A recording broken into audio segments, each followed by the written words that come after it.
Assalamualaikum warahmatullahi wabarakatuh. Terima kasih atas waktunya. Selamat pagi, teman-teman. Mungkin masih masih pada belum belum penuh nih, masih masih mengumpulkan nyawa kayaknya. Beberapa masih ada yang masih belum belum baru bangun gitu. Ya, ada yang masih mau bikin kopi kayaknya juga. But it's okay, it's okay, it's okay kita di sini sebenarnya pertemuan yang kedua ya, ya benar ya Pak ya, di kelas Betul. ini, Insya Allah kita santai aja, relax aja gitu. Mungkin saya akan sambil jelasin kayak lanjutan yang kemarin nih, gitu. eh jadi sebenarnya saya sudah terkait materi ya, teman-teman, saya sudah nulis di blog saya. Kalau teman-teman mau eh, visit atau baca-baca di situ silahkan saya kasih di Zoom chat ya.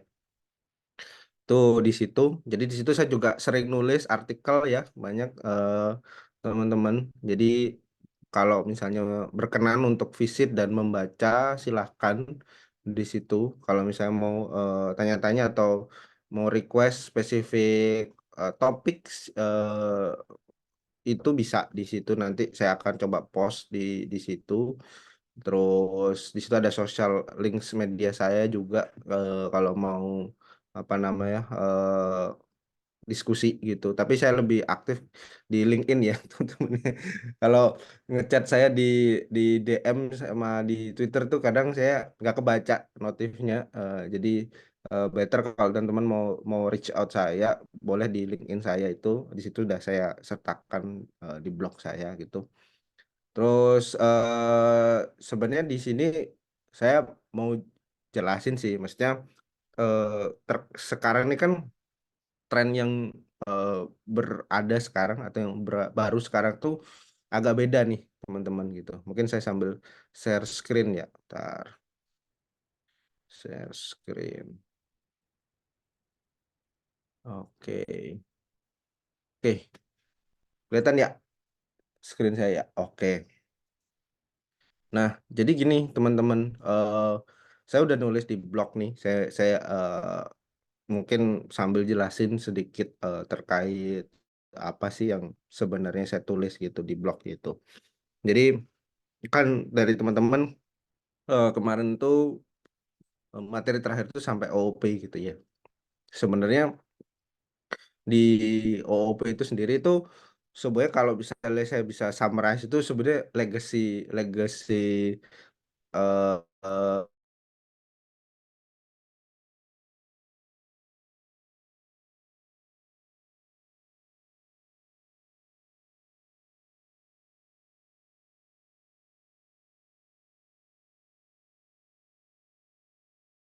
yang memakai paradigma ini gitu, OOP gitu.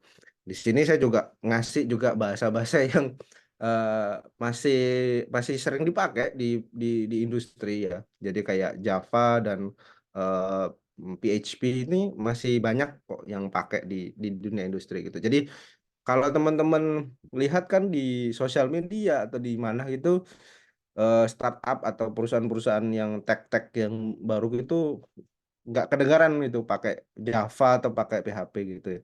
Sebenarnya nggak juga gitu. Gitu. Masih banyak kok industri yang pasti eh, pakai Java sama PHP. Contoh nih, Java itu masih sangat dipakai sekali kalau teman-teman nanti masuk ke banking ya, dunia banking. Jadi kalau teman-teman mau masuk ke korporat yang banking, itu nanti teman-teman akan banyak menjumpai perusahaan-perusahaan yang pakai stacknya pakai Java gitu. Karena memang secara community, secara framework itu Java udah sangat apa ya, sudah sangat merata lah di dunia banking gitu ya. Jadi eh, kayak gitu teman-teman. Terus kalau PHP ini banyak teman-teman akan temui di UMKM. Jadi perusahaan-perusahaan yang skalanya middle, mikro itu masih banyak kok yang pakai PHP gitu. Kan sekarang kan banyak nih meme-meme ini yang di internet itu. Saya nggak tahu teman-teman ngikuti apa enggak, tapi ada banyak yang bilang 2024 atau 2023 kemarin PHP is dead. Eh, PHP udah nggak dipakai gitu. Toh sampai sekarang pun PHP juga masih banyak yang pakai gitu.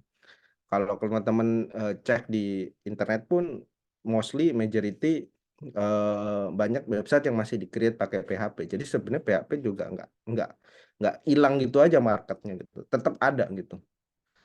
Gitu. Cuman nanti segmen marketnya beda gitu. Sekarang lebih banyak diadopsi ke UMKM, perusahaan-perusahaan UMKM yang skalanya mikro gitu. Karena kalau misalnya dia pakai Java itu agak beda nih gitu. Secara kebutuhan infranya pasti beda gitu. Jadi opsi yang paling sering sekarang kalau di UMKM itu perusahaan-perusahaan UMKM itu ya mostly pasti pakai PHP gitu.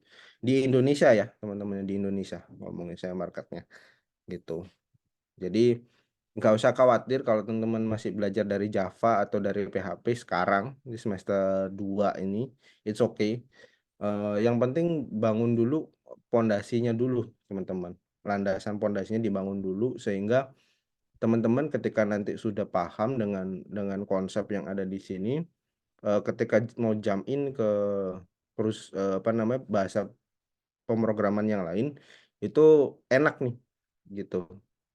Bergesernya lebih mudah daripada teman-teman belum paham penuh tapi teman-teman udah langsung shifting nih gitu. Nah, itu agak susah gitu. Gitu. Jadi itu sih yang ini.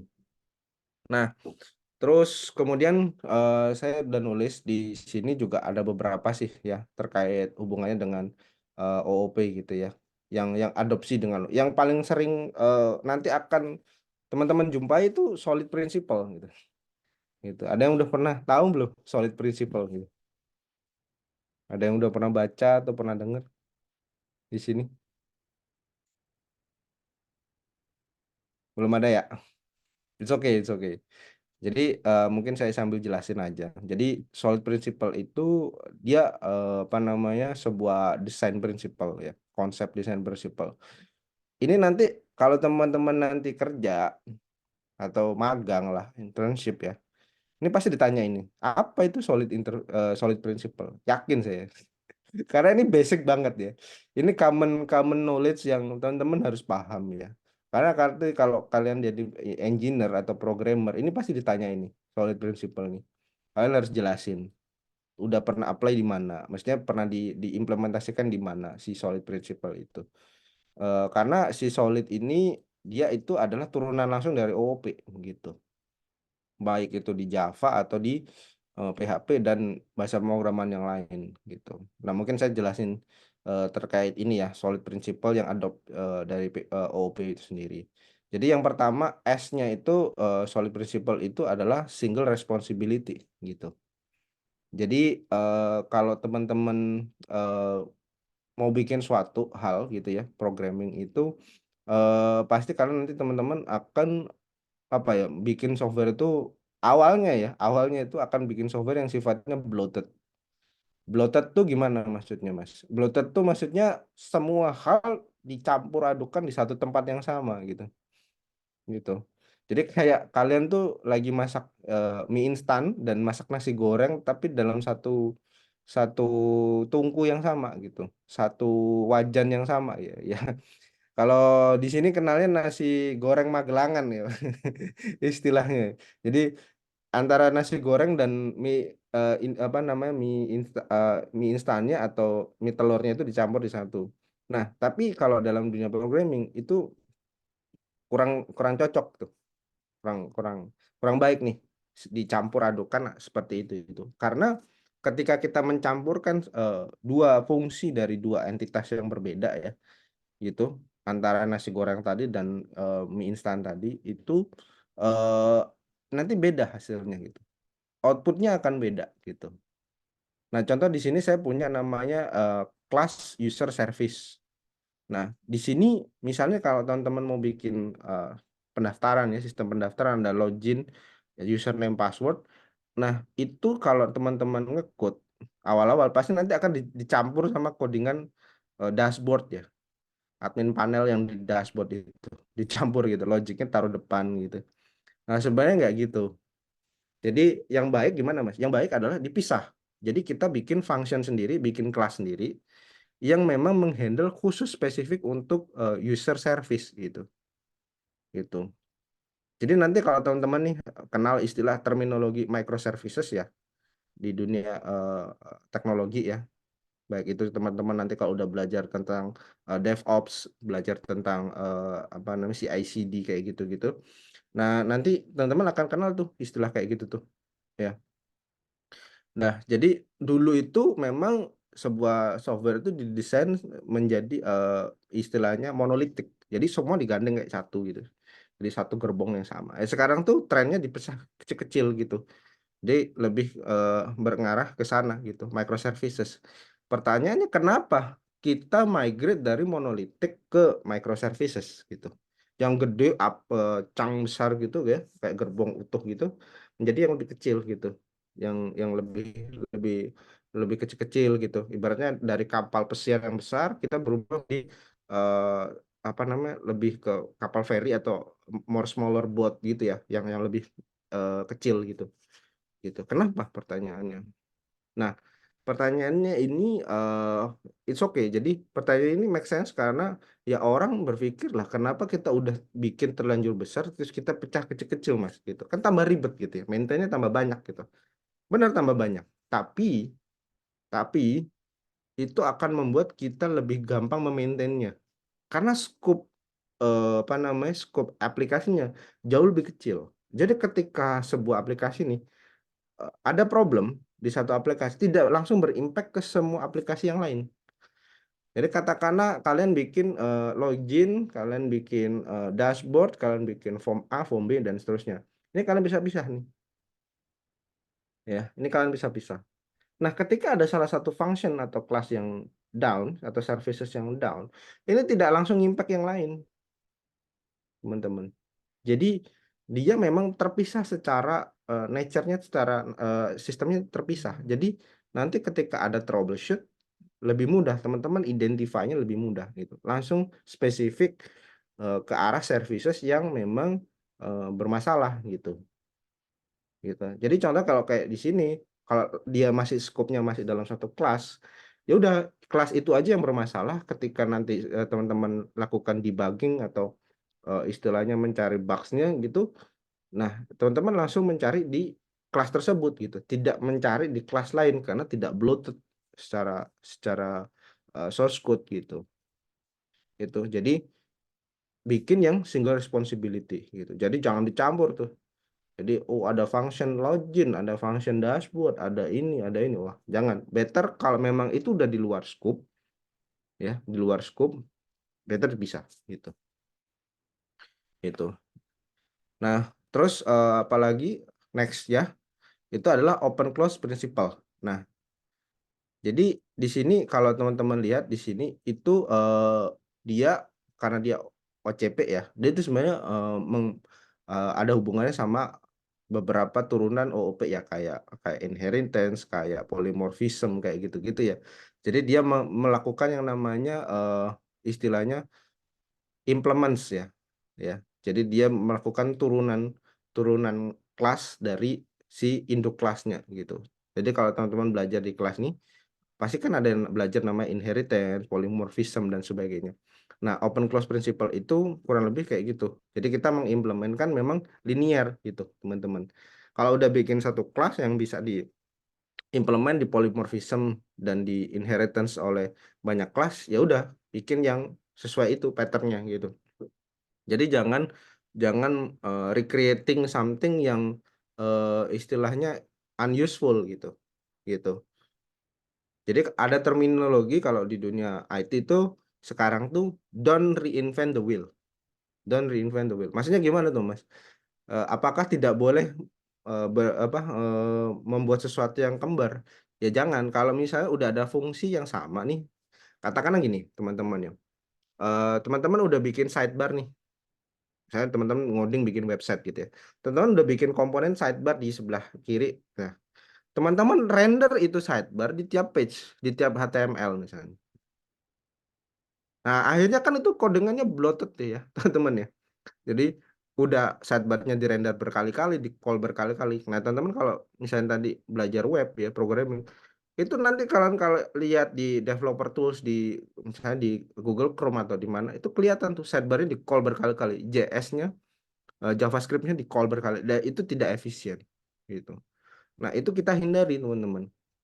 Gimana caranya, Mas, kalau misalnya kita dengan case seperti ya udah sekarang kan kalau teman-teman tahu banyak framework yang mengadopsi yang namanya istilahnya atomic city atau istilahnya memodularitaskan komponen.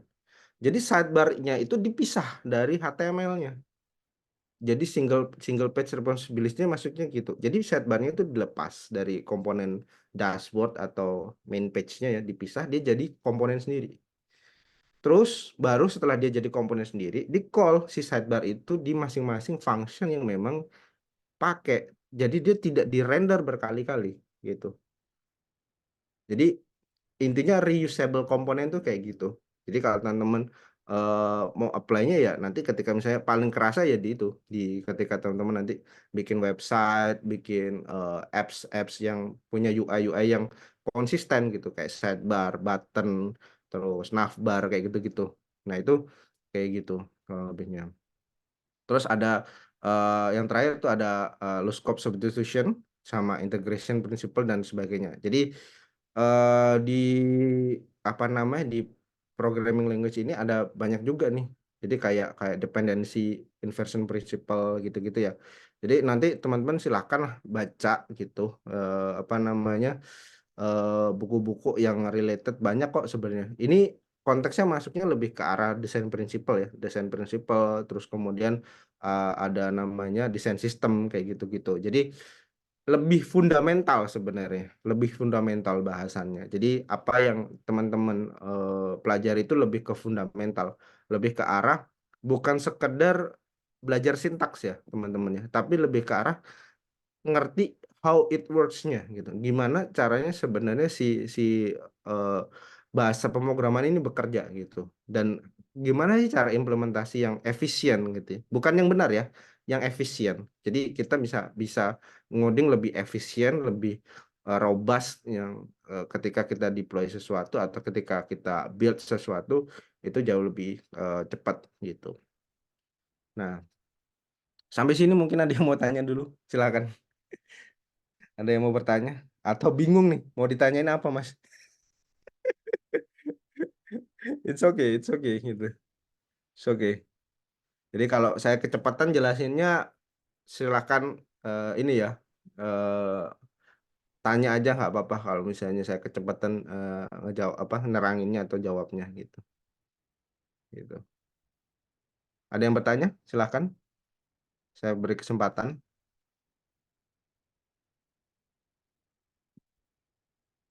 Belum ada? Oke, belum ada ya. Oke. Nah, next ada yang namanya desain pattern ya, teman-teman ya. Jadi desain pattern itu apa sih, Mas? Desain pattern itu. Desain pattern itu adalah sebuah cara kita itu sesuai namanya, pattern, pola ya, mendesain sebuah pola. Kenapa sih kita harus pakai desain pattern gitu? Ngoding harus pakai desain pattern, harus pakai pola. Karena kalau kita nggak pakai desain pattern nih, gitu ya. Kalau teman-teman ngoding cuman seorang diri gitu, it's okay. Tapi kalau teman-teman pakai apa namanya tim ya, punya tim gitu, ngerjain bareng-bareng tugas kelompok gitu ya. Kalau teman-teman nggak punya desain pattern yang jelas, berantem itu satu tim itu. Karena yang satu pakai cara A, yang satu pakai cara B, yang lainnya pakai cara yang lain lagi misalnya, gitu. Nah, itu yang menjadi problem gitu. Makanya di sini perlu adanya desain pattern yang menstandarkan cara teman-teman ngoding gitu ya. Jadi desain pattern tuh fungsinya untuk itu. Jadi ada macam-macam, ada singleton, ada observer ya. Jadi ada banyak sih sebenarnya, ada plus minusnya gitu. Jadi di sini tuh sebenarnya kalau desain pattern itu lebih ke arah styling juga gitu. Karena masing-masing desain pattern ini punya kelebihan dan kekurangan masing-masing gitu. Gitu. Ada yang enak cara bacanya, lebih simple, ada yang lebih detail kayak observer gitu. Jadi memang lebih ke arah kebutuhannya teman-teman itu sampai sejauh mana gitu. Nah, terus kemudian ada konsep-konsep lain ya, kayak composition. Jadi composition itu kita melakukan yang namanya OOP konsepnya itu lebih lanjutnya seperti ini. Ada yang pakai interface kayak gitu-gitu ya. Jadi lebih kalau composition ini kan kalau teman-teman lihat nih di sini nih contohnya ya itu kita pakai istilahnya constructor kayak gitu-gitu. Jadi kita mau mengimplement metode-metode yang ada di dalam kelasnya itu ya itu bisa pakai caranya seperti ini. Jadi constructor itu apa ya? Mungkin ada yang udah tahu constructor apa atau ada yang belum belum diajari constructor atau diajari tapi sudah lupa. It's okay, it's okay. Jadi kalau teman-teman bingung ya, constructor itu kan sebenarnya adalah sebuah metode yang dipanggil pertama kali gitu ya. Sebuah fungsi yang dipanggil pertama kali di saat sebuah kelas itu di di di call gitu ya. Ya. Nah, kelebihannya apa? Fungsinya sama metode-metode yang lain, Mas. Bedanya kalau itu kita pakai constructor, tahu itu di init atau di call di awal ya, ketika kelas itu di call atau di create, maka kita bisa bikin namanya inisialisasi variabel awal gitu. Jadi biasanya memang ketika constructor itu dibuat ya di sini ya, itu pasti kita akan di sini itu nge-setup yang namanya variabel itu value-nya berapa di constructor karena constructor di call pertama kali. Ciri-ciri konstruktornya kalau di Java ya jelas dia namanya sama, nama function dan nama kelasnya itu sama. Jadi identifier seperti itu. Nah, hal-hal yang kayak gini teman-teman itu fundamental. Jadi kalau teman-teman memang mau belajar programming, ya hal-hal kayak gini itu fundamental sifatnya dan silahkan dipelajari gitu. Gitu.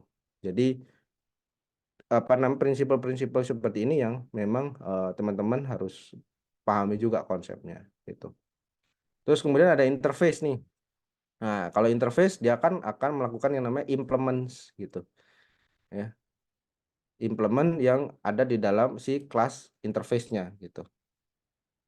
Gitu. Jadi memang banyak juga dipakai kalau misalnya teman-teman mau bikin function yang sifatnya hanya bisa diturunin aja gitu.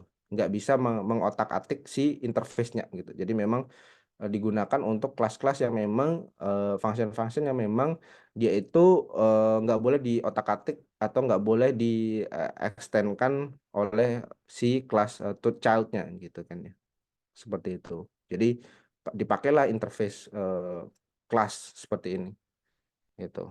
Jadi kurang lebih gitu sih teman-teman ya yang basic ini saya basic banget. Jadi saya sebisa mungkin menghindari yang terlalu kompleks gitu ya. Ya takutnya teman-teman juga masih masih belum nangkap 100%. Tapi saya di sini memberi kesempatan buat teman-teman untuk bertanya juga gimana sih terkait si OOP konsep dan sebagainya gitu. Tapi kalau saya bisa bilang ya, sekarang sebenarnya OOP itu di bahasa-bahasa yang modern ya, kayak Golang, kayak Rust yang sekarang lagi naik daun nih, itu memang udah agak ditinggalin gitu, udah mulai ditinggalin. The question is kenapa mulai banyak ditinggalin? Karena memang akhirnya agak beda nih konteks secara konteksnya itu agak beda karena tadi ada konsep microservices tadi. Jadi alih-alih kita mau membuat sebuah software itu monolithic basis ya, kita beralih menjadi sifatnya service basis gitu. Gitu. Jadi kalau teman-teman belajar bahasa-bahasa baru ya kayak Golang, kayak Rust gitu ya, itu nggak ada tuh kelas tuh nggak ada. Jadi ketika nanti saya juga pertama kali try apa mencoba Golang tuh kayak gitu. Ini kok gini ya gitu. Tapi sampai di sini akhirnya eh, saya ngerti akhirnya kenapa si Golang dan Rust dan bahasa-bahasa lain yang lebih baru itu dia tidak mau pakai konsep OOP gitu karena memang pendekatannya berbeda. Bukan berarti OOP itu tidak tidak dipakai lagi ya teman-teman, tapi karena memang pendekatannya beda. Pendekatan kebutuhannya beda. Karena kalau Golang dan Rust itu memang dari awal didesain untuk bikin software yang microservices gitu. Sifatnya kecil, atomik seperti itu. Sedangkan Java dan PHP atau bahasa pemrograman yang lebih lebih senior itu memang mereka dari awal mereka pikirnya itu bikin software itu monolitik. Jadi yang besar gitu. Apakah nggak bisa mesti bikin menjadi microservices? Bisa-bisa aja. Toh banyak juga kok startup-startup yang pakai Java yang menggunakan microservices tetap meskipun mereka pakai Java tetap bisa-bisa aja gitu. Tuh, jadi it's okay, bukan big issue lah di situ gitu. Gitu. Cuman memang trennya sekarang itu kebanyakan kalau Java itu nggak dipakai di startup-startup yang baru-baru gitu. Mereka lebih lebih lebih favoritkan Golang, lebih favoritkan eh, React dan sebagainya yang lebih lebih modern lah gitu. Pertanyaannya kenapa? Pertanyaannya kenapa? Karena gini, kalau teman-teman di dunia-dunia IT yang startup itu mereka butuh yang namanya growth-nya itu eksponensial ya. Jadi harus cepat gitu naiknya, trennya gitu. Dan mereka harus bikin sesuatu yang lebih lebih cepat gitu. Nah, masalahnya memang bahasa-bahasa yang legacy ya, kayak Java, kayak PHP itu istilahnya boilerplate ya. Boilerplate itu istilahnya sintaks yang harus ditulis itu lebih banyak untuk achieve sesuatu yang sama di membuat website yang sama atau membuat function yang sama dengan bahasa-bahasa di compare dengan Golang, Rust dan sebagainya itu lebih banyak gitu. Sintaks yang harus ditulis lebih banyak. Makanya sekarang kan kalau di trennya sekarang nih kalau teman-teman misalnya berangkatnya dari Java ya, itu pasti nanti di apa namanya di industri itu sekarang banyak yang pada migrate ke Kotlin gitu. Jadi bahasa Kotlin. Jadi itu sebenarnya terusan atau turunan dari Java karena dia juga runningnya di JVM juga, ini Java Virtual Machine. Jadi dia dia sebenarnya mau utilize Java Java Virtual Machine itu karena dia sifatnya sangat sangat fleksibel ya JVM itu, tapi nggak mau terkendala boilerplate-nya si Java gitu. Itu sih gitu. But it's okay ketika teman-teman nanti misalnya mau belajar bahasa pemrograman, pilih satu dulu yang sangat mudah dipahami, baru nanti mau bergeser ke yang lain gitu. Bentar ya. Oke.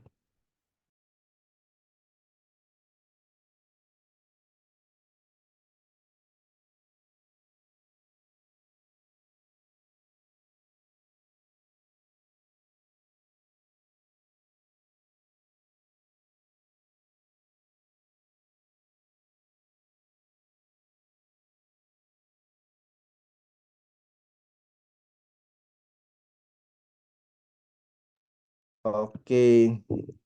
Ya, oke. Sampai sini mungkin ada yang mau tanyakan dulu, silahkan teman-teman, terkait konsep basic si OP-nya, silahkan.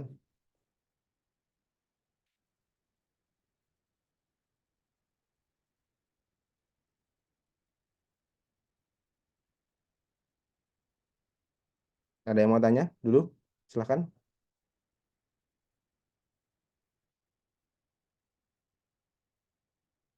Silakan, silakan. Ada yang mau tanyain atau bingung mau tanya apa?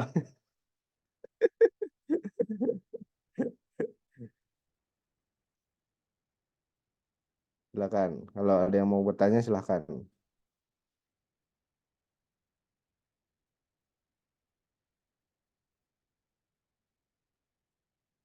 Oke, ada yang mau tanya? Belum ada? Oke, oke, saya lanjut ya, teman-teman ya. Mungkin kalau baca ini, teman-teman merasa kayak, Mas, nggak ada impact yang langsung nih. nggak ada nggak ada sesuatu yang mind blowing gitu ya di sini gitu. Ini cuman teori dan ini gitu. But it's okay. Saya sepaham kok itu. Jadi banyak yang apa ya, merasa cepat bosan gara-gara itu sih gitu. Jadi itu memang yang jadi problem di situ. Nah, oke, mungkin saya kenalin sesuatu yang lebih lebih baru nih buat teman-teman nih. Teman-teman ada yang pernah dengar istilah prompt engineering nggak? Prompt engineering. Ada yang pernah dengar nggak? Ada yang pernah dengar nggak? Dengar pernah. Prompt,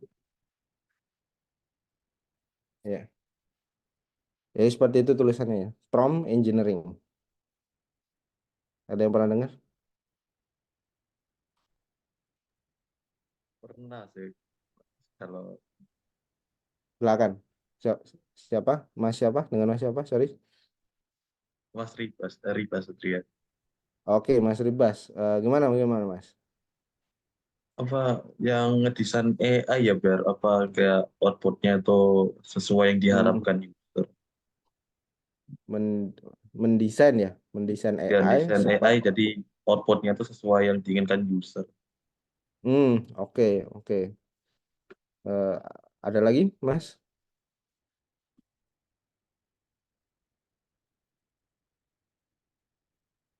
Oke. Ada lagi mungkin yang mau nanggepin, silakan.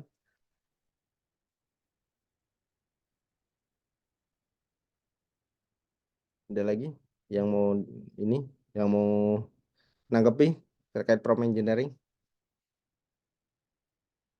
Belum ada ya? Oke, thank you Mas Ribas tadi atas jawabannya. Jadi eh, nggak eh, ini ya, nggak salah sih dengan istilah tadi ya, mendesain. Tapi sebenarnya kata-kata yang pas, yang enak itu adalah kita meminta sebenarnya, kita asking, karena kita konteksnya asking ini ya, asking AI untuk melakukan sesuatu yang memang kita pengen gitu, atau kita butuh, baik itu mengolah informasi, mencari informasi dan sebagainya gitu. Nah, saya udah nulis nih di sini ya, di blog saya juga terkait namanya prompt engineering. Di ada 2 chapter ya teman-teman. Jadi saya udah nulis di sini. Jadi prompt engineering basics ya. Jadi di sini konsepnya gini teman-teman. Anggaplah AI itu semacam karyawan kalian gitu. Kalian bosnya dan AI itu adalah karyawan kalian gitu.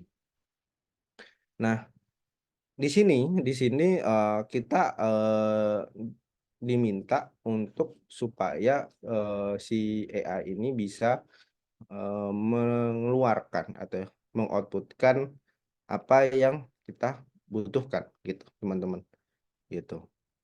Jadi prompt engineering itu adalah semacam teknik di mana kita eh, meminta si AI itu untuk mengeluarkan apa yang kita inginkan gitu.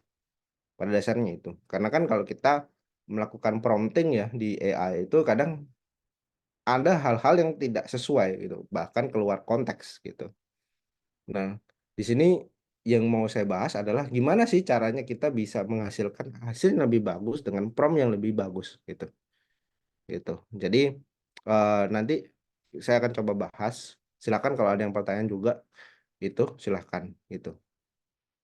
Oke, yang pertama itu kita ada 2 ya, ada divine prompt engineering itu ya. Jadi dia itu adalah kita meminta si AI ini untuk melakukan prompting hasil sesuai dengan metodologi yang kita pengen gitu. Jadi anggaplah AI ini sebagai alat bantu teman-teman untuk belajar programming gitu ya, lebih cepat. Bedanya apa Mas kalau dengan belajar biasa? Kalau teman-teman misalnya mau belajar sesuatu ya, eh saya kalian mau googling lah atau apa, kalian akan melakukan yang namanya apa namanya looping di searching gitu ya, mencari blog-blog post atau mencari dokumentasi yang kadang memang terlalu teknikal dan agak susah dipahami buat orang yang masih belajar baru gitu di situ.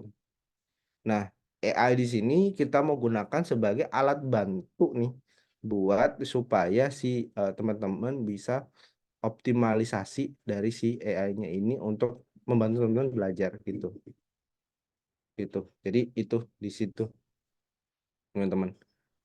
Jadi sampai di situ akhirnya kita bisa dapat nih manfaat ekstra nih dari AI. Nggak cuman sekedar kita prompting istilahnya tapi tidak bisa menghasilkan hasil yang lebih baik gitu. Gitu. Karena sekarang AI tambah tambah cerdas, engine-nya tambah tambah kompleks, jadi dia bisa menghasilkan hal-hal yang lebih kompleks gitu. Gitu. Nah, saya juga udah menerapkan nih. Jadi kita bisa pakai konsep analogi, teman-teman. Ketika kita mau melakukan yang namanya prompting, ya. Jadi bikinlah sesuatu yang lebih sifatnya detail, ya. Detail. Anggaplah kalian tuh chef gitu ya. Kalian chef mau masak, ya. Dan kalian tuh harus bikin resep tuh detail. Takaran bahan A berapa, bahan B berapa, bahan C berapa, dan seterusnya. Terus cara masaknya gimana, gitu ya. Setelah itu cara masaknya gimana, terus cara penyajiannya gimana gitu kan. Butuh waktu berapa lama untuk ngolahnya. Nah itu kalian harus detailkan di dalam prompting gitu. Gitu ya. Jadi supaya si AI ini dapat yang namanya konteks, teman-teman. Nah, yang bikin AI itu cerdas dan AI itu ngerti apa yang kalian maksud adalah salah satunya dari prompting. Itu ada yang namanya konteks. Jadi konteks itu apa? Konteks itu adalah istilahnya eh, scoop ya atau bahasan yang mau teman-teman bahas di dalam si promptingannya itu. Gitu. Jadi teman-teman mau bikin apa itu dijelasin di situ. Mau bikin sesuatu apa dijelasin di situ. Nah itu yang di situ yang menjadi kunci gitu untuk melakukan prompting gitu. Nah, terus kemudian ada understanding AI dan large language model. Jadi LLM atau apa namanya engine ya, kalau kita bisa bilang ya, engine dalam AI itu ada namanya large language model. Jadi dia itu di training si AI itu di training dengan data yang sangat masif ya, billion trillion words ya, dan dia akan dilatih menggunakan algoritma-algoritma tertentu. Maka dari itu karena dia pakai algoritma, kita bisa tahu patternnya gimana gitu. Ada kalau kalian belajar bahasa ada yang namanya grammar gitu ya. Jadi kita bisa tahu si AI ini habitnya, behaviornya itu seperti apa gitu. Nah, contoh LLM yang populer sekarang ya kayak teman-teman sering dengar lah ya. Ada ChatGPT, ada Google Gemini, ada yang lain-lain gitu ya. Jadi seperti itu. Terus gimana sih cara kita mengimprove-nya? Nah, ada 3 key faktor ya teman-teman ya. Ada specify, ada creativity, dan ada efisiensi. Dan ini 3 key aspek yang bisa menentukan hasil dari si teman-teman punya apa namanya result dari prompting gitu. Jadi specify ini maksudnya gimana? Jadi kita harus tahu dan kita harus ngerti sebenarnya kita tuh butuh apa. Jadi kita harus memang benar-benar mengclarify ya si prompting itu. Jadi memberikan kejelasan. Ya, kalau bisa dikurangi tuh kata-kata yang ambigu-ambigu gitu, itu dikurangi. Gitu ya. Terus kemudian ada creativity. Nah, ini sebenarnya juga agak opsional sebenarnya, semi opsional gitu. Jadi kita mau nge-unlock si AI ini sampai sejauh mana dia bisa ngasih kita jawaban gitu. Sampai seberapa jauh in depth gitu ya. Contohnya adalah ketika misalnya teman-teman nemu artikel nih ya dalam bentuk PDF gitu teman-teman upload nih. Nah, teman-teman akan minta si AI ini untuk melakukan summarize gitu ya atau melakukan menyimpulkan si artikel itu di dalam PDF itu dokumen itu. Jadi teman-teman tidak melakukan yang namanya blocking ya terhadap suatu spesifik words aja. Jadi teman-teman juga memberikan keleluasan si AI untuk menentukan key point apa aja yang ada di dalam si dokumen tadi gitu. Terus kemudian ada efisiensi ya. Efisiensi itu jadi teman-teman kalau bisa ya ngepromnya itu kalau bisa dijelasin dalam satu paragraf aja gitu kalau cukup ya kalau bisa. Jadi mengurangi yang namanya prom-prom yang multiple iteration gitu. Jadi akhirnya bikin repetitif gitu si promnya gitu. Malah bikin ambigu dari konteks yang pertama gitu misalnya. Jadi kalau bisa seperti itu. Nah, terus yang fundamental lain juga ya dalam prompt engineering itu ada namanya linguistic, zero shot, few shot, sama chain of thought. Ya, maksudnya gimana tuh, Mas? Linguistik itu jadi kita memang melakukan nulisnya itu sesuai grammar ya kalau bisa ya. Jadi kalau kalian nggak pede dengan bahasa Inggris misalnya, bikin tulisan dengan bahasa Indonesia yang jelas gitu ya. Jangan disingkat-singkat, jangan pakai slang language ya atau bahasa gaul ya. Ya. Terus kemudian kalau bisa gunakan bahasa-bahasa yang memang common gitu, yang umum gitu ya. Itu. Jadi istilahnya kayak gitu gitu ya. Jadi lebih lebih enak nih si AI untuk paham nih. Jadi dia tidak akan apa ya, mengurangi potensi AI hallucination gitu. Karena kita memberikan grammar yang lebih jelas, kita memberikan sintaks yang lebih jelas gitu. Terus kemudian ada zero shot prompting ya. Zero shot prompting itu adalah kita memang melakukan prompting tapi satu ini aja gitu. Satu paragraf yang pendek gitu. Jadi istilahnya satu satu komen atau satu satu perintah gitu ya di dalam promptingnya gitu ya. Istilahnya ini namanya zero shot prompting. Jadi contoh ketika kalian mengupload suatu dokumen atau memberikan attach link sesuatu kalian minta AI untuk mensummarize, ya udah ketika AI itu di attach si dokumen itu langsung ditulis summarize this article for me ya. Summarize this article for me. Nah, nanti si AI itu akan membaca semua artikelnya yang teman-teman attach dan dia akan melakukan summarize gitu ya. Gitu. Jadi itu yang dinamakan zero shot. Jadi memang satu inline apa namanya paragraf, sorry, satu inline kalimat yang memang teman-teman spesifik gitu ya. Gitu. Dan ada juga nih namanya few shot prompting. Nah, kalau tadi cuma summarize aja nih, summarize aja. Nah, kalau ini ada contoh misalnya summarize this article in humorous tone, example one. Jadi teman-teman selain nih minta si AI-nya ini mensummarizekan si dokumen, teman-teman juga minta tambahan additional parameters yang nantinya teman-teman bisa pakai nih. Gitu. Contoh nih, teman-teman mau belajar OOP gitu. Teman-teman ketemu artikel, AI, tolong summarizekan ini. Nah, itu kalau zero shot. Tapi kalau mau pakai view shot, teman-teman kasih juga tambahan. Tolong summarizkan ini, dokumen ini, dan juga beri contoh apa namanya dari si dokumen ini penerapannya gimana gitu. Oke, kita langsung praktek aja biar enak ya, biar teman-teman kegambar gitu. Oke, jadi saya pakai apa ya? Pakai Gemini aja ya.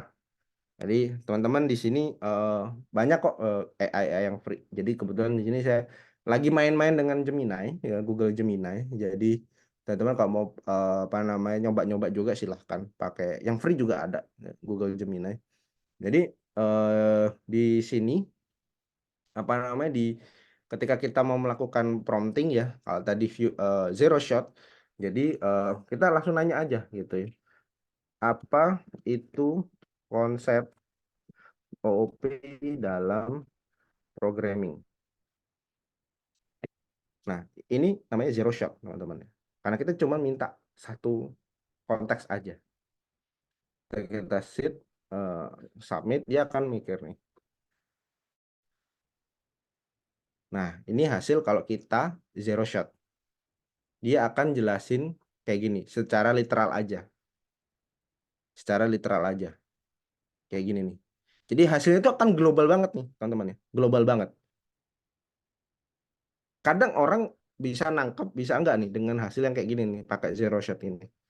Nah, bedain dengan kalau kita melakukan konsep few shot ya, few shot.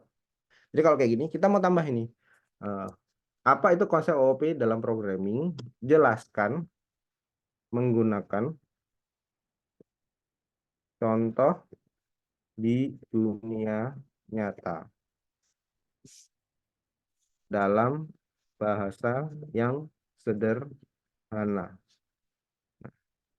Ini kalau kita melakukan few shot ya. Nah, kalau kayak gini beda nih hasilnya nih, teman-teman. Dia akan menggunakan terminologi yang lebih sederhana. Jadi contoh nih, dia pakai yang namanya objek itu telur, objek itu tepung. Kayak gini gini gini. Dia akan menghasilkan output yang lebih eh, detail dan lebih nyaman buat orang awam baca gitu. Ini namanya view shot ya, teman-teman. Jadi kelihatan ya bedanya antara yang sebelumnya yang kita cuman pakai zero shot inline gitu ya, sama kita pakai view shot gitu. Nah, saya kasih trik nih. Kalau kita mau pakai AI ya, yang lebih enak banget ya. Katakanlah kalian mau kayak belajar gitu, buatlah si AI ini menjadi partner atau senior kalian dalam belajar. Maksudnya gimana? Maksudnya gini, ya. Kan kalau kayak gini kan kita langsung kontekstual nanya nih. Eh, kayak gini nih. Saya mau tanya ini gitu. Nah, ini diganti, teman-teman. Caranya gimana maksudnya, Mas? Gini, kita kasih dia namanya role ya. Atau kita kasih dia namanya peran ya, bahasa Indonesia peran gitu. Hey, bayangkan kamu seorang senior Java programmer. Oke, ini kita kasih dia role. Ya, bayangkan kamu seorang senior Java programmer. Oke, kita ngasih yang namanya kerucut. Kita kasih namanya view shot. Ya, kita kasih. Saya seorang pemula ingin belajar tentang OOP dalam Java, tapi saya merasa bingung. Coba bantu saya jelaskan konsep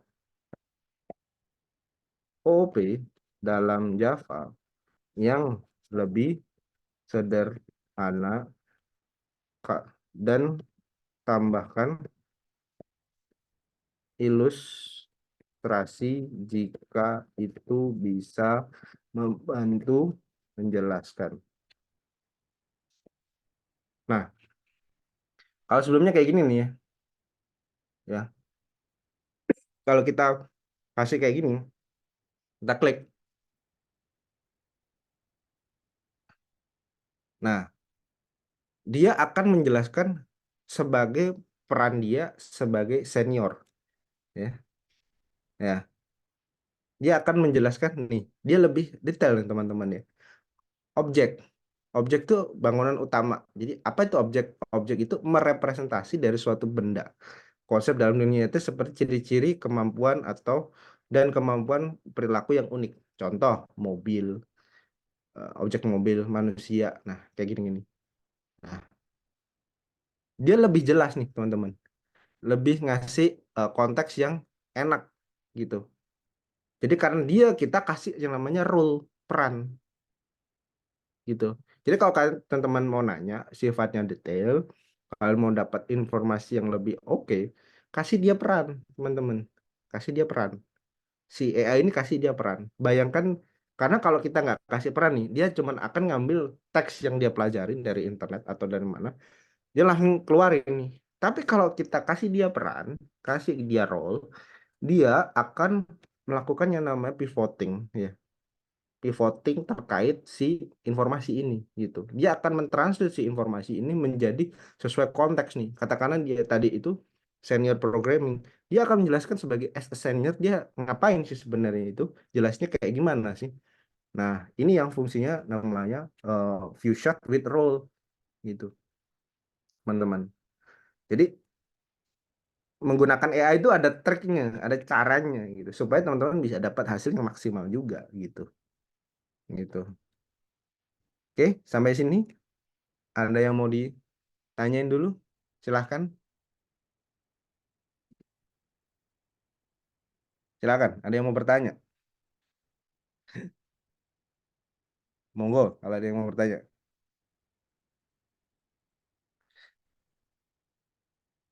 Silahkan. Atau masih bingung? Silahkan, kalau mau masih bingung, silahkan. Ada yang mau bertanya? Silahkan. Oke, saya lanjutin dulu ya. Oke, next itu ada section 5 ya. Jadi common mistakes ya. Ingat kita tuh ada yang namanya AI hallucination ya. Jadi AI itu kadang-kadang yang ngasih hasil tuh bisa aja dia bisa melakukan kesalahan ya. Gitu ya. Jadi memang kita harus ngerti dulu konteksnya. Jadi kalau teman-teman mau belajar programming ya, pahami juga konteksnya gitu ya. Jangan langsung teman-teman copy paste source code yang di generate dari AI langsung dipasang gitu. Bread gitu. Nah, itu bahaya gitu. Karena teman-teman nggak tahu konteks gitu. Kalau mau teman-teman ya belajar itu pahami konteksnya dulu ini. Jadi kalau misalnya teman-teman saya pakai ini ya. Nah, teman-teman pingin lebih detail dan misalnya dikasih source code itu. Tambahkan contoh eh, source code dan penjelasan konteks yang lebih detail, yang dan mudah dipahami. Nah, nah kalau kayak gini, teman-teman juga minta dia si AI ini untuk menjelaskan menggunakan konteksnya juga, gitu ya. Nah, di sini dia kasih nama kelasnya, dia kasih nama functionnya, kayak gitu-gitu. Nah, di sini dia kasih contoh source code nih. Ada kelas mobil, dia itu kelas mobil induk. Dia ada method atau function berjalan, berhenti, berbelok. Terus dia ada kelas mobil listrik, yaitu turunan. Nah, dia anak kan, anak ini induk, ini anak nih, yang extend dari kelas mobil. Nah, dia dijelasin di sini. Di sini dijelasin, oh kelas mobil itu memiliki atribut warna, merek, jumlah roda. Terus kelas motor listrik dia punya atribut yang mewarisi dari kelas mobil. Ada metode tambahan, sorry, atribut tambahan kapasitas baterai. Ada metode tambahan isi daya. Nah, jadi ini juga dipahami teman-teman, dibaca juga. Jadi jangan langsung, oh code-nya selesai mas, saya copy paste, masukin ke text editor. Jangan. Jadi pahami juga konteksnya. Ini dia ngejelasin apa di sini. Dia ngasih contoh ini apa gitu. Oh ini kelas induk, oh ini kelas turunan, kelas anak. Kenapa dia kelas induknya seperti ini, kelas anaknya seperti ini. Dibaca juga konteks yang dibawa. Karena kalian konteksnya harus paham dulu maksudnya apa gitu. Karena untuk membantu pembelajaran kalian, bukan si AI ini untuk sebatas alat copy paste doang, enggak. Buat ini dia sebagai tutor kalian. Jadi AI itu karena dia bisa menjadi banyak peran ya teman-teman ya. Silahkan AI ini kasih role gitu kayak tadi itu sebagai senior Java programmer kalian minta ajarin gitu.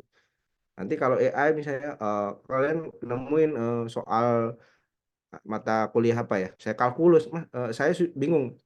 Upload aja, suruh AI jelasin. Pakai terminologi yang paling mudah yang teman-teman bisa pelajari, misalnya belajar kalkulus, belajar mata kuliah yang lain kayak apa ya, misalnya mata kuliah ekonomi misalnya atau mata kuliah yang lain gitu, akuntansi gitu. Cari perannya dia gitu. Setelah perannya dia, lu lalu minta dia jelasin secara kontekstualnya gimana gitu. Secara kontekstualnya gimana. Akhirnya si AI ini ngerti nih, bisa pivoting informasi-informasi yang memang teman-teman bisa butuhkan dan teman-teman bisa pahami, bisa teman-teman apply atau terapin nih gitu. Jadi nggak cuman saya nggak ngerti OOP jelasin. Nah, itu zero shot jadinya. Ya, hasilnya cuman sama kayak kalian cuman baca dari Google atau Wikipedia atau apalah gitu. Tapi kalau teman-teman kasih view shot plus role ya, teman-teman akan dapat hasil yang lebih bagus, lebih detail, lebih konteksnya lebih eh, padat dan teman-teman juga bisa enak nih itu mempelajarinya.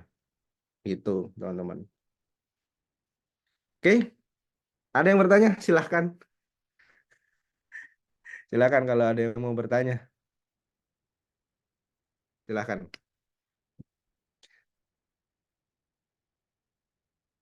Nah, mungkin ada yang bingung, Mas, penerapan AI ini nanti jadinya kayak gimana ini? Hasilnya kayak gimana gitu.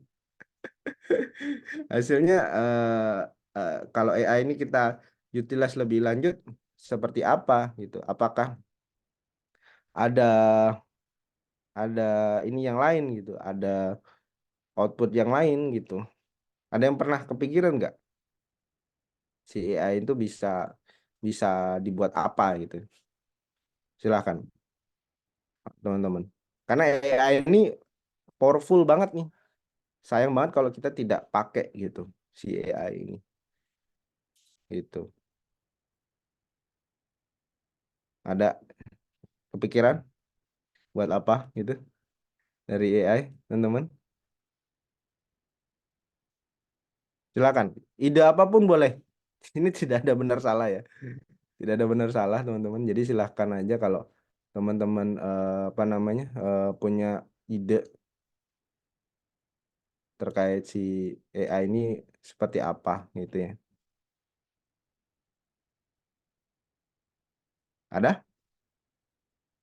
Oke, mungkin buat gambaran nih. AI itu bisa dibuat apa sih? Mas, ya. Saya nggak tahu ya, saya pernah nunjukin apa enggak, tapi saya gunakan AI ini apa namanya? Sorry. Saya share screen dulu. Desktop 2. Oke, kurang lebih gini. Jadi kalau misalnya teman-teman nih apa namanya AI ya, share screen. Oke, kelihatan ya layar saya? Ya? Oke. Nah, jadi ini contoh ya. Jadi saya pemanfaatan AI itu di sini. Jadi saya bikin yang namanya exam quiz online test gitu ya. Jadi kalau misalnya saya seorang guru nih butuh referensi soalnya, atau bapak ibu dosen butuh referensi soal misalnya. Di sini bisa, misalnya saya mau belajar terkait matematika, terus kemudian saya mau bikin yang namanya untuk kelas 2 SMP. Pertanyaannya saya butuh 5 misalnya. Nah, jadi saya bisa menyuruh si AI itu untuk membuatkan soal kuis yang bisa dipakai gitu. Karena udah punya dataset kan, udah punya bank data. Nah, kita tinggal utilize si AI ini buat si eh, bantu kita gitu. Kayak gini. Jadi contohnya kayak gini. Terus ada juga kalau misalnya kita mau bikin kayak ngoreksi-ngoreksi esai gitu kan yang panjang-panjang gitu ya, itu juga bisa kita nyuruh AI. Kita bisa kasih AI ini karena dia bisa ada potensi untuk hallucination ya. Kita kasih namanya detail konteks gitu. Kita kasih rule cara penilaian scoringnya gimana, kayak gitu-gitu ya.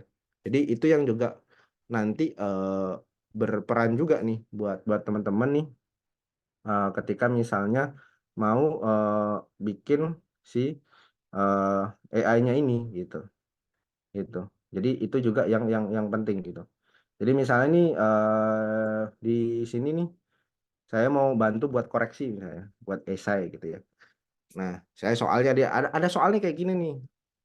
Diskusikan peran kontribusi pahlawan ini bla bla bla bla bla bla gini ya. Nah, terus si studennya itu udah nulis nih esainya kayak gini nih, Mas gitu. Oh, ini pahlawan ini bla bla bla bla bla bla gitu. Nah, ada yang namanya scoring kan. Kita perlu namanya scoring. Scoring itu untuk ngatur rule-nya tuh kayak gimana nih? Rule-nya kayak gimana nih? Saya punya rubrik atau rule-nya kayak gini. Oh, esai memiliki pernyataan tesis yang cukup jelas, tapi bla bla bla. Nah, ini nilainya sekian. Terus kalau kemudian ada ini isi dan analisis, ini sekian gitu. Nah, kita mau cek nih berapa si scoringnya. Oh, dia skornya 75 Mas, dari 100. Kenapa? Isai provide good ini kontribusi as ini independence movement, however the analysis could be more in depth and the organization structure could be more improved. Nah, ini dikasih juga nih, dikasih juga feedback-feedback yang apa namanya berpotensi bisa mengimprove si esainya. Jadi ketika misalnya teman-teman belajar terus ada soal esai, teman-teman isi soal esainya, terus dari Bapak Ibu dosen sudah menentukan rubrik penilaian seperti apa. Nah, ini nanti yang bisa menjadi acuan buat scoring. Nah, ini semua dibantu sama AI, teman-teman. Ini semua dibantu sama AI, gitu. Jadi AI itu se-powerful ini, salah satunya usage-nya se-powerful ini. Jadi nanti teman-teman juga bisa, misalnya mau belajar bahasa lain gitu ya, mau apa namanya, belajar topik-topik tertentu. Nah, si AI ini bisa jadi companion teman-teman nih untuk belajar, gitu. Jadi silakan manfaatkan. Jangan cemas, programmer nanti tergantikan oleh AI. Enggak, jangan jangan jangan cemas akan terminologi. Justru gunakan AI ini untuk alat bantu teman-teman untuk naikin level teman-teman gitu. Karena memang ya as a software engineer orang yang bergerak di bidang teknologi, teman-teman tetap harus belajar gitu ya. Gitu. Itu sih dari saya. Eh, Silakan kalau ada yang mau bertanya, teman-teman. Silahkan kalau dari sini ada yang mau bertanya. Oke, dari saya itu sekian materinya. Terima kasih. Saya buka forum ini untuk diskusi. Saya kembalikan lagi ke Pak Cahyo. Kurang lebihnya itu. Terima kasih. Baik, terima kasih banyak Mas Fajar. Ini memberikan apa nih insight baru berkaitan dengan belajar programming ya dengan bantuan AI. Ya, Dan yang baru tadi saya lihat juga bisa mengevaluasi soal IC. Oh, ini juga betul. menarik ini ya. Ini di salah satu sisi membantu, di sisi lain bisa jadi toksiknya dosen sama guru ini. Semua urusan diserahkan ke AI ya. Nah, ini akurasinya gimana nanti ya? Akurasinya khawatir kita mungkin ya mestinya ya ketika ada beberapa porsi aktivitas diperbantukan ke AI tetap ada mekanisme untuk check and recheck mestinya ya. ya, ya. Namun kan yang seperti itu bisa jadi ya karena satu dan lain hal di skip aja sehingga ya apapun kata AI ya itulah hasilnya. Nah, ini mungkin challengingnya di situ ya karena Ya, eh, ya bisa jadi belum 100% trust kita kepada hmm, mesin atau AI. Tapi di sisi lain tadi eh, tips belajar bersama AI juga menarik ya, juga menarik untuk bisa dijadikan opsi mahasiswa eh, buat mengasah atau menambah ilmu pengetahuan dan prakteknya. Tapi di sisi lain saya kira AI ini juga punya potensi menjadikan mahasiswa semakin asosial bisa jadi ya. Karena ya semuanya dia dapat dari komputer gitu ya. ya, ya, Nggak ada urusan dengan teman gitu. Bisa jadi kan ada ada sisi-sisi seperti itu yang ya, ya. yang juga perlu diantisipasi. Dan prakteknya saya kira nanti yang namanya tugas-tugas kelompok, project berkelompok itu ya tetap harus di apa ya diagendakan Ya. untuk mengimbangi ya, untuk mengimbangi porsi-porsi yang sudah diambil oleh AI. Tapi Hmm. ya itulah perkembangan zaman ya, perkembangan teknologi yang ya tidak bisa kita hindari, tidak bisa kita hindari. Oke, masih ada beberapa menit ke depan untuk sesi tanya jawab. Saya persilakan kurang lebih berapa ini? 10 menit lah, 10 menit. Silakan mungkin satu dua penanya dulu kalau ada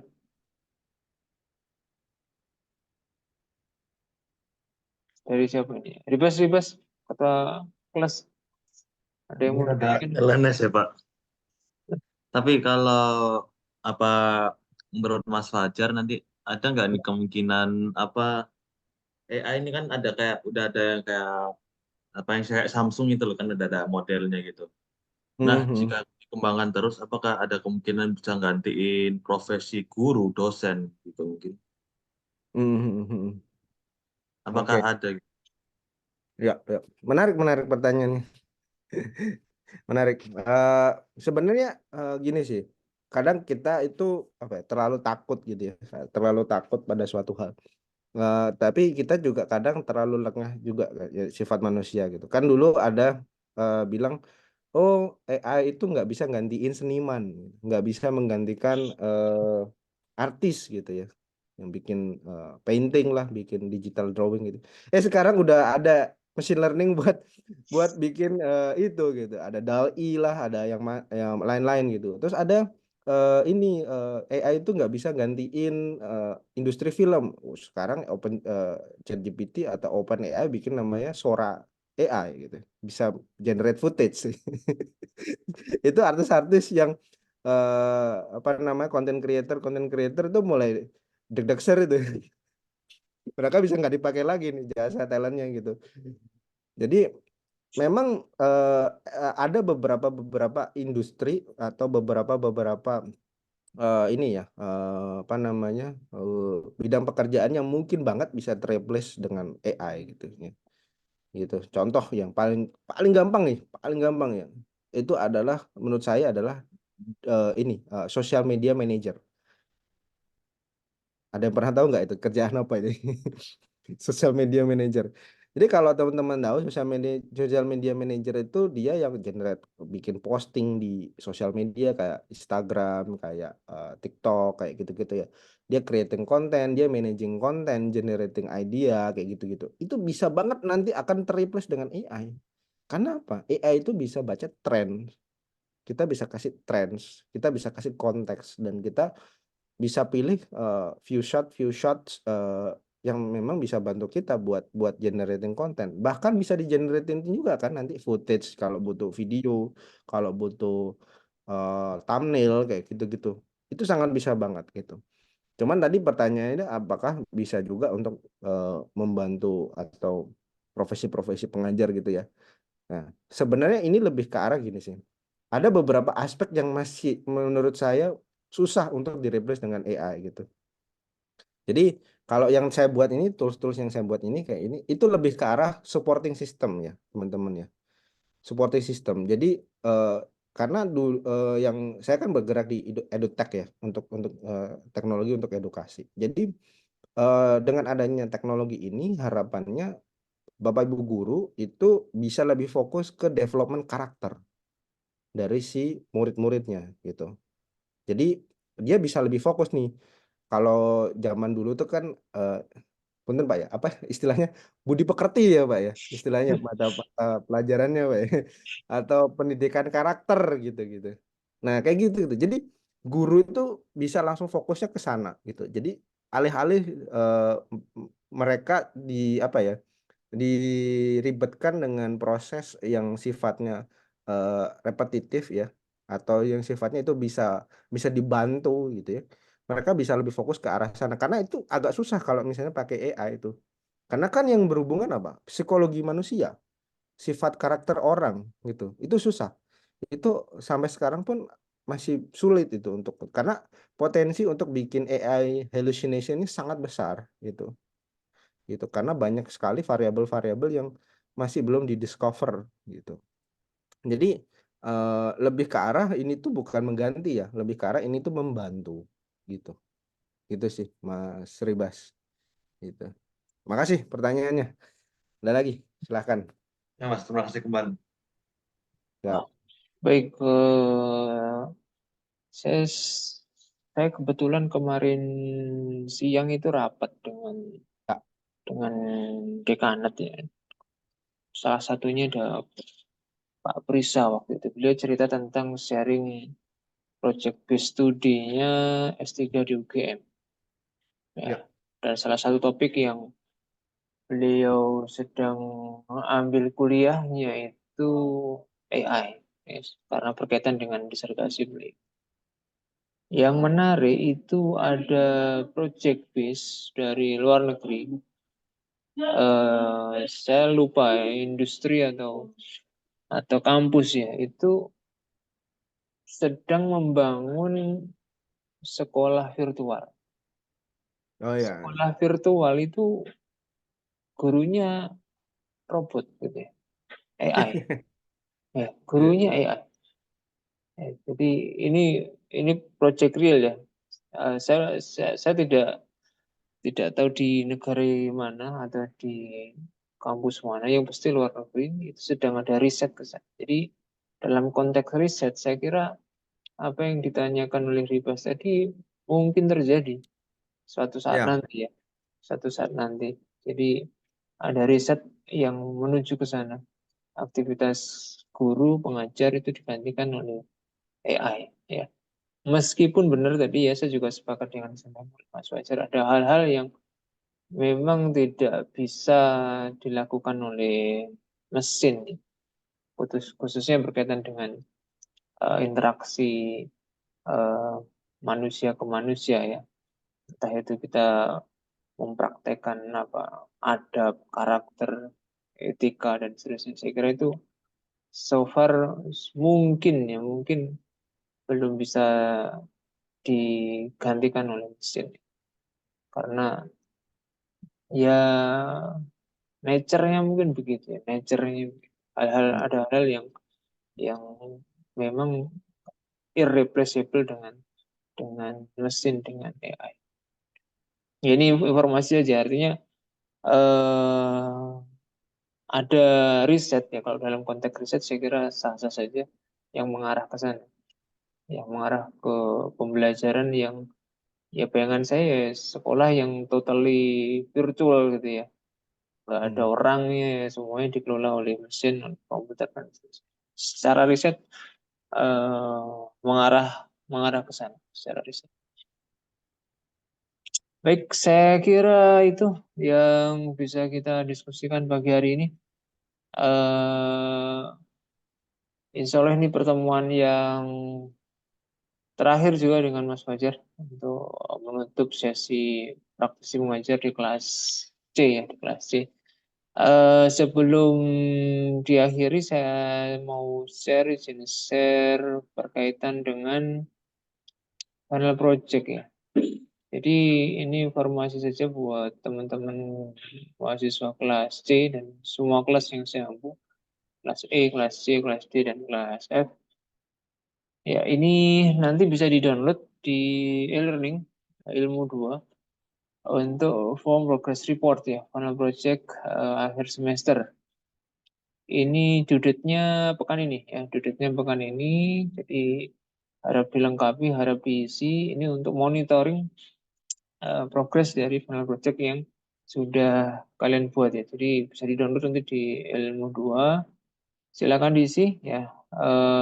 Pertama dari judul aplikasinya nanti sertakan nama UMKM-nya. Jadi misalkan membuat aplikasinya aplikasi order makanan di warung Mbak Nar misalkan ya, misalnya warung legendarisnya UPN itu ya.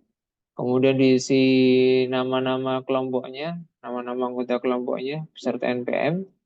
Kemudian ini ada kolom-kolom yang nanti kalian isi ya. Jadi ada kolom kriteria, ada kolom capaian dan persentase. Kriteria ini saya ambil dari panduan Final Project. Jadi ini checklistnya Final Project. Saya copy, saya pindah ke sini untuk nanti diisikan progresnya. Jadi nanti capaiannya dari kelompok kalian pekan ini itu sampai di mana? Ya sampai di mana? Yang diisikan apa? Yang diisikan screenshot ya. Jadi gambar begitu ya, gambarnya saja, tidak ada teks begitu ya, screenshotnya. Kalau yang nomor 1 ini screenshotnya source code kelasnya, jadi di screenshot source code-nya kelas. Yang nomor 2 source code-nya main bagian awal. Satu layar saya kira cukup. Kemudian persentase diisikan dengan kondisinya. Kalau memang sudah semuanya terpenuhi ya ditulis 100%. Kalau di poin 2 sudah semuanya juga 100%. Kalau misalnya nanti di poin 3 baru sebagian, ya dikira-kira. Misalnya di sini ada 4 level user ya, maka misalnya baru selesai 3 ya ditulis 75%. Untuk autentifikasi yang di screenshot outputnya, ya bukan source code-nya. Jadi outputnya program di screenshot terus begitu sampai ke bawah ya, nanti masing-masing kita cek ya, kita cek. Jadi ini tujuannya untuk memantau progress report final project ya. Sesuai rencana kita akan demokan di pekan kedua ya, pekan kedua evaluasi akhir semester. Ya ini informasi tambahan untuk aktivitas belajar pekan ini. Jadi final project-nya harap di update ya progresnya, kemudian dilaporkan di sini. Setelah itu di convert ke PDF, kirim lagi di e-learning ilmu 2. Jadi ini tambahan informasi untuk final project. Oke, saya kira itu pertemuan hari ini kita cukupkan, kita akhiri dengan foto bersama ya. Yang memungkinkan silakan di open cam kameranya.